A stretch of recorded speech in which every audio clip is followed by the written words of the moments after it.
I'm Mary Houle. I've been gardening in Richmond, Vermont for a very long time.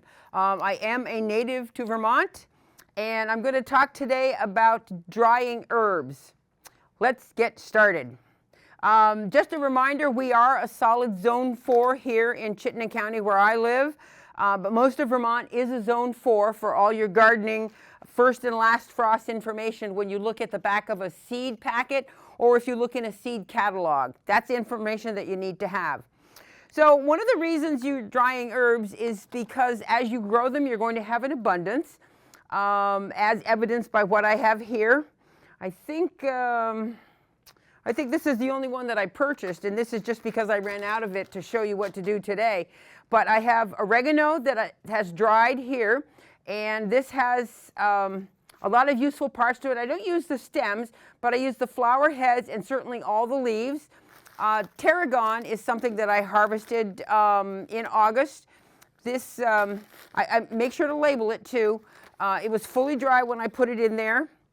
This is my most recent drying episode. This is thyme, T-H-Y-M-E, and it's lemon thyme.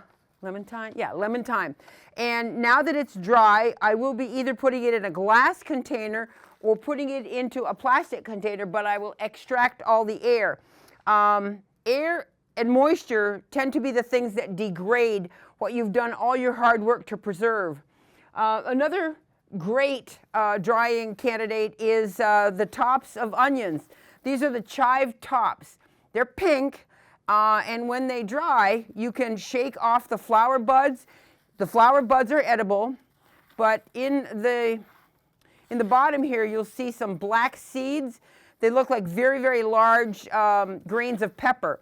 Those are extremely hot, but they really flavor up a salad. They flavor up potato if you want to put it into sour cream.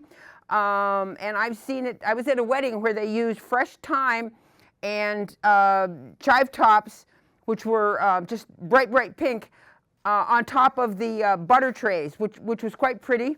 And the thyme imparted such a great flavor into the butter as they spread it on rolls and whatever else on potatoes. But these flower tops are 100% edible. The black seeds, you can either eat them or you can continue to have them dry to use as a flavoring in anything that you would cook. Or if you didn't use them all this year, you could certainly plant them out next year and you'll end up with wonderful chives. This is a rosemary plant, and rosemary certainly is an annual here in Vermont. The way you would harvest this for dehydrating is just to pull the leaves off, leave the branch alone because it's a branch, you don't want to eat that. And then you would put your rosemary leaves either to air dry. In fact, I think rosemary leaves probably do the best air dry because there's a little bit of oil in them. And I think if you were to use the dehydrator, the oil might have a burnt flavor, and that's extremely unpleasant. But overall, rosemary is a really easy thing to harvest, and I think that's probably the easiest one of all of these herbs to harvest because it's just a very sturdy stem that you'd be taking your leaves from. The next, I think it's kind of a fun thing to have around. Basil is used for so many things, and again, I bought this basil because I'd already taken care of all my basil. Basil is extremely aromatic. If you just put it in a glass of water on the counter, it gives you a nice aroma that you go, what's that aroma? And it's basil. Basil is cinnamon flavored, it's lemon flavored, it's the traditional basil, and it's a broadleaf basil generally. So what I would do is you see this stemmy part, that stemmy part, no good. If you were making soup, you might put the stems in the soup, but you certainly pull it out before you don't want to eat the stems. Again, the stems have flavor. I've seen it done before where the stems are dried and you put shish kebab pieces on them. You can put, but again, it's a woody piece, so as you put it on the grill or wherever you're cooking it, even in a frying pan, you turn it around and then just poke the vegetables or the meat off the end of it and then toss this part. But it does impart quite a nice flavor. So you would strip all the leaves off the basil. I'm using basil and rosemary as my examples today.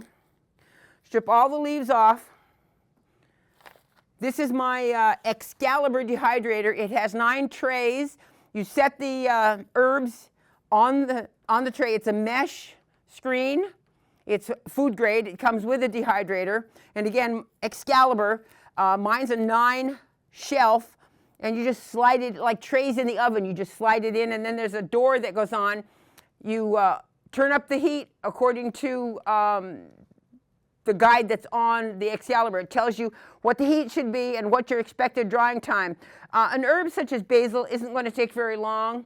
Again, I tend just to air dry the rosemary just because it's much easier. When you air dry this, your house will smell lovely. And it's worth it to have the dry basil.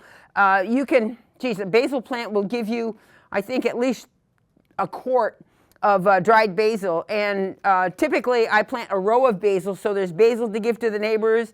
You certainly can make pesto, but to preserve your harvest, you want to make sure that you bring some in while it's still in good condition. I have examples of lemon basil, which is a much narrower leaf. And this one also has seed heads on it. That's what this is. This is a seed column. And this is separated from this, which is, and these are very small leaves. But again, this lemon basil is a lovely flavor. You could save these seeds if you wanted. Had I cut these off earlier in the season, other than showing them today, they would have continued to give me basil leaves. But as they go to seed, that's when the plant starts to go into its fall and winter season, where it says, I'm done producing, I'm going to go to sleep now. But in Vermont, basil is an annual, so don't expect it to live over. This is an example of some basil that I have dried. This actually is the lemon basil, what it looks like dry. So what I would do is just crush it. Try not to make too big of a mess, or do. So this is the lemon basil, and I would sift this out, obviously take out any of the sticks, because they're no fun. And you could use that in baking. Oh, too bad you're not in the studio, you can smell the lemon. You can use it in baking, you can use it in soups or stews, you can use it to season cream cheese or butter. You can just put it as it is on a baked potato. Another example of something that's very easy to dehydrate, in fact, this is dill, and this is all dill seeds. Now, before I wrapped this up this morning to bring, all of these seeds were still on the dill heads. So very easily the dill drops off, and it's not a terribly expensive herb, but to know how easy it is to grow and to harvest and to have, it's worth it, 100%. And I would never, it tends to self-sow, so I never save it for to seed for the next season, because it has just such great self-sow properties. So dill is worth it, basil, oregano, chives, mint. There's an abundance of mint around. Well, I grow 3 or 4 different kinds of mint, and I dry it to use for teas. It's also something, I have a chocolate peppermint, which you can use in brownies or cake. You can use it in any baking that you do. I have an apple mint, which makes a very nice tea. And I have a very unusual one, which is a strawberry mint, which I bought from a greenhouse over in Heinsberg. And it's just a little tiny thing. It's darling, but it does have a strawberry aroma. And again, I would use that as a specialty, perhaps for tea, but it's such a delicate flavor. The aroma is still there. If you took a whiff of it, you'd go, strawberry, and you'd be quite surprised. So be sure if you're growing any of these, don't let the season pass you by without harvesting any of it. Oregano is an expensive herb. It's a pretty expensive plant to buy initially, but this plant is 3 years old, and it's lived a very nice life inside, but it gives up harvest from time to time. And I cut back the leaves carefully because I want it to continue. Let's see, what other fun things? You can harvest the tops of garlics. They look like mini bulbs of garlic or mini bulbs of onions. And early on, they're called scapes, S-K-A-P-E-S. And you can use those as a garlic flavoring for anything. Again, I tend to dry them, put them in my Vitamix blender on high speed, make a powder, and that is a flavoring for just about anything you want with a garlic flavor. So I guess that's about it for the herbs that I'm harvesting here in Vermont. That's it for today. Happy gardening. Thank you.